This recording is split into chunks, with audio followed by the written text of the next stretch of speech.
दोस्तों 26 अप्रैल 2022 का दिन था कि कराची यूनिवर्सिटी की एक मिनी बस जिसका काम था चाइनीज़ उस्ताज़ा को पिक एंड ड्रॉप देना, वो मिनी बस मामूल के मुताबिक चाइनीज़ उस्ताज़ा को लेकर कराची यूनिवर्सिटी जा रही थी। जब वो मिनी बस कराची यूनिवर्सिटी के मेन गेट पे पहुंचती है तो वहाँ पे एक औरत खड़ी होती है। बज़ाहिर तो ऐसा लग रहा होता है कि वो औरत किसी का इंतज़ार कर रही है, लेकिन जब वो मिनी बस उस औरत के करीब पहुँचती है तो वो औरत खुद को बम से उड़ा देती है। उस बम धमाके में पूरी की पूरी मिनी बस तबाह हो जाती है। अब सवाल ये उठता है कि वो औरत कौन थी।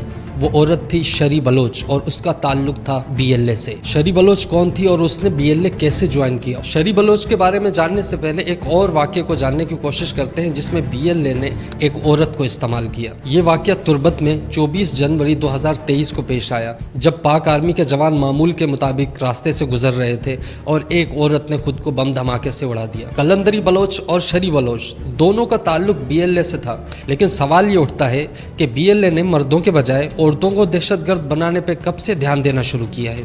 ये सब जानने से पहले हम शरी बलोच और कलंदरी बलोच इन दोनों औरतों की ज़िंदगी पर नज़र डालेंगे कि ऐसा क्या हुआ कि उन दोनों ने बीएलए ज्वाइन कर ली और बिल आखिर सुसाइड बॉम्बर बन गई। जामिया कराची में होने वाले सुसाइड अटैक में मलूस शरी बलोच 1992 में पैदा हुई कच्छ बलोचिस्तान में। शरी बलोच कोई अनएजुकेटेड औरत नहीं थी।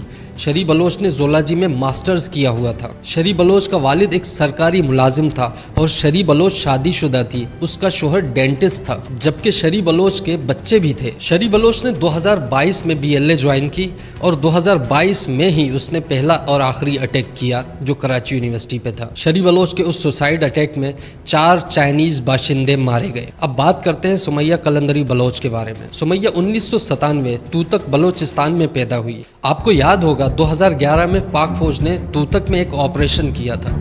उस ऑपरेशन में सुमैया के 2 रिश्तेदार मारे गए। रिश्तेदारों के मारे जाने के बाद सुमैया ऐसी कार्रवाइयों में मुलविस रहने लगी। सुमैया फिदाई रेहान की मंगेतर थी और बीएलए के कायद जनरल असलम बलोच की बहू थी। सुमैया ने 2016 में पहली मर्तबा बीएलए में शमूलियत हासिल की। उसके बाद 2019 में मजीद ब्रिगेड में शामिल होने का फैसला किया। अब ये मजीद ब्रिगेड है क्या, इसके बारे में वीडियो में आगे मैं समझाऊंगा। हम देख रहे हैं कि बीएलए ने औरतों को अपनी रैंक्स में शामिल करना शुरू कर दिया है। औरतों को रैंक्स में शामिल करने के कुछ टैक्टिकल एडवांटेजेस हैं, उनको बारी बारी समझते हैं। सबसे पहले तो एलिमेंट ऑफ सरप्राइज है। इसका मतलब ये है कि औरतों पर किसी को शक नहीं होता, कोई तस्वुर भी नहीं कर सकता कि हमारे पास जो औरत खड़ी है वो सुसाइड बॉम्बर है। आप कराची यूनिवर्सिटी अटैक की वीडियो देखें तो उसमें साफ देखा जा सकता है कि शरी बलोच कराची यूनिवर्सिटी के मेन गेट पे बहुत सुकून से खड़ी है। ना उसको किसी ने तंग किया, ना उसकी किसी ने तलाशी ली। इवन शरी बलोच पर किसी को शक तक नहीं हुआ।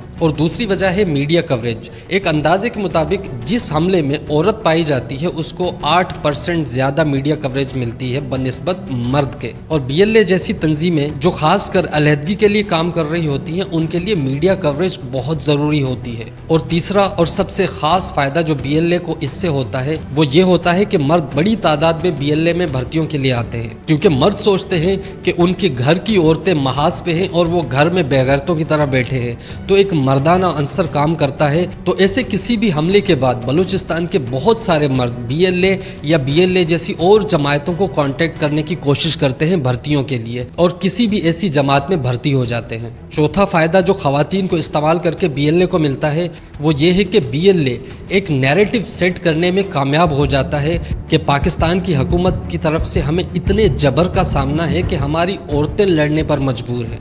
और दुनिया के सामने बीएलए और बीएलए जैसी तंजीमें इस सब को अपनी बका की जंग बनाकर पेश करती हैं। ये तो थी कुछ वजूहात कि बीएलए औरतों को इस्तेमाल क्यों करती है। अब हम समझते हैं कि मजीद ब्रिगेड क्या है। दोस्तों, मजीद ब्रिगेड का आगाज़ 2010 में हुआ। मजीद ब्रिगेड का नाम मजीद लांगो सीनियर और मजीद लांगो जूनियर के नाम पर रखा गया। ये दोनों शख्स बलोच आज़ादी पसंद लोग थे। 1974 में उस वक्त के वज़ीर आज़म जुल्फ़िकार अली भुट्टो ने जब कोयटा का दौरा करना था तो जुल्फ़िकार अली भुट्टो को मारने का एक प्लान बनाया गया और वो प्लान बनाया था मजीद लांगो सीनियर ने, लेकिन उसका वो प्लान कामयाब नहीं हो सका और तब वो खुद मारा गया। 2010 में मजीद लांगो जूनियर को पाक फौज ने मार दिया। फिर मजीद जूनियर लांगो के कत्ल के बाद मजीद ब्रिगेड वजूद में आई और उसने अपनी कार्रवाइयों का आगाज़ किया। दोस्तों, अगर आपको ये वीडियो इन्फॉर्मेटिव लगी तो वीडियो पे लाइक, शेयर और कमेंट ज़रूर कीजिएगा। मिलते हैं नेक्स्ट वीडियो में। अल्लाह हाफिज़।